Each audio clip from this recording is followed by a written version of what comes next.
Hey there guys, just recorded a whole video without my microphone on. So I'm back. This is a video for you guys. Probably a lot shorter summary of the game than I just did because I've also got another video to record after this and then possibly another one after that. So, today's game, which is yesterday's game, we lost 3-1. Looking at that game, you look at the first half, I would say we were on top. We deserved to be drawing probably at half time, I would say. First goal for them was a humongous mistake. As you know, I do say when things go wrong, I say what players do things wrong, and yeah, it was Roberts. There's no argument. That mistake that Roberts did was just unacceptable. Go straight across to him. He's got time. He's got space. Nobody's marking him. All he has to do is put his foot through it. He passes it straight to Shinny to put into the bottom corner. It's just unacceptable. Now, we kind of dominated the rest of that half. We played quite well. We had more shots than them. We had more shots on target than them. They had more possession, but we normally play better when we have less possession. So all of this adds up to a much more positive outlook on this game. Then the second half happened. I don't know what happened, but the second half happened. Earlier in the second half, we weren't looking brilliant, but we're having a couple of opportunities.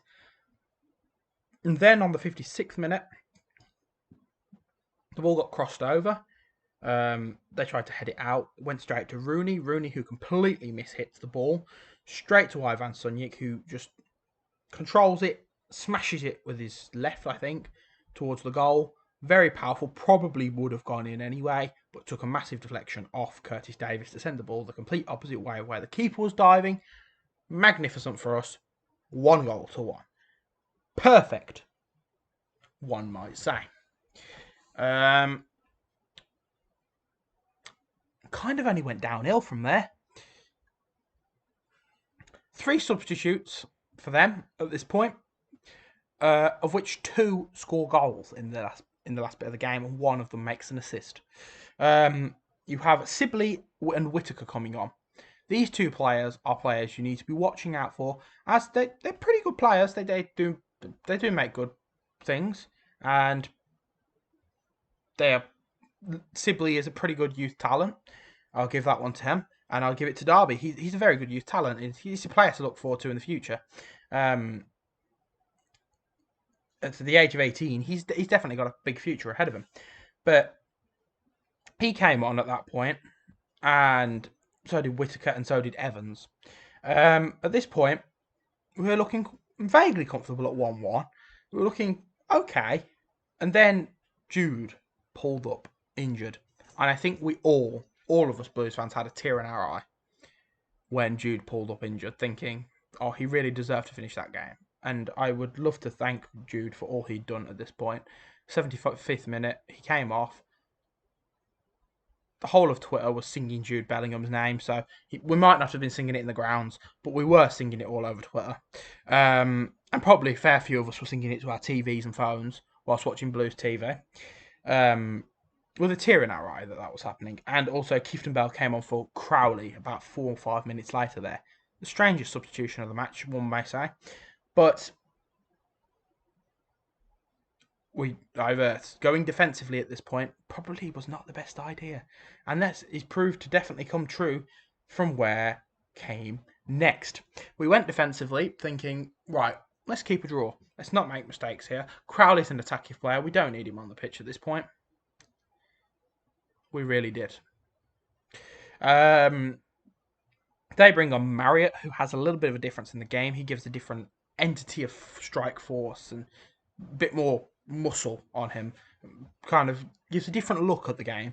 And you've got to be watching him. And instead of watching him, we should have been watching Whittaker, who put the ball home for the second goal. And just mistakes happened. But was painful to watch. It was a painful time to conceding in the 87th minute for it to make it 2-1.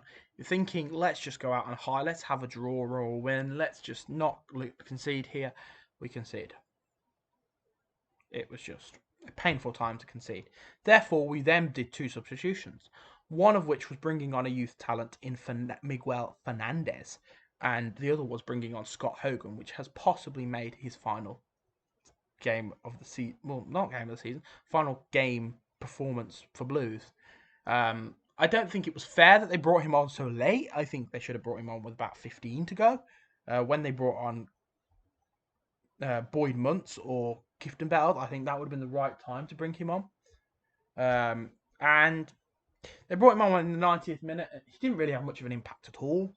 Fernandez didn't really touch the ball. I think he touched it once. But it was nice to see a youth talent have more time on the pitch, and someone who we may be looking forward to seeing in the future, as the way he's playing in the under-23s, he'll be in the first team before we know it. And then in the 91st minute, just after that, a really painful goal to concede. After you've just brought on a striker, you brought on an attacking midfielder, you're going for the draw, you're trying to score that goal, you concede 1 minute later from a goal which really, really, really is a painful goal to watch. As a player who has played defence, the marking was dreadful. They were focusing way too much on the attack, and I can completely understand. They wanted to attack, they wanted to get down the pitch, they wanted to try and score, but they threw too much forward. Then they tried to run back. No one was marking Sibley on the back post while Whittaker was running down the pitch with it. He puts it across, and Sibley puts it into the bottom corner. Nothing Camp can do with that in my eyes. It wasn't great, but hey-ho. That finishes the league table with us in 20th place. 2 points clear of relegation, but possibly 1 dependent on the points deduction of Wigan, which is yet to be decided. And there's also the points deduction to Sheffield Wednesday that is yet to be decided. So we don't really know where we finish. We could finish 1 place higher than we are currently. We could finish 1 place lower than we are currently. We could finish in the same place we are currently. Who knows? But thanks for watching this season's videos, my reviews. Thanks for staying with me throughout lockdown, watching these reviews. It means a lot to me. And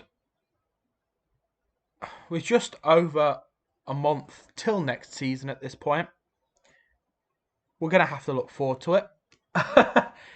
Obviously, you're going to look forward to it because we might be able to go back in the stadiums within a month of that, which will be highly, highly nice to be able to view a match.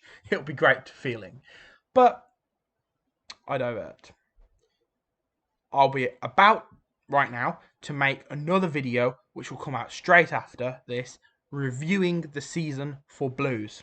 And I'll also talk about things that happen to other teams, specifically stuff like the ones who got in the playoffs, the ones who just about got up, and the ones who may or may not go down.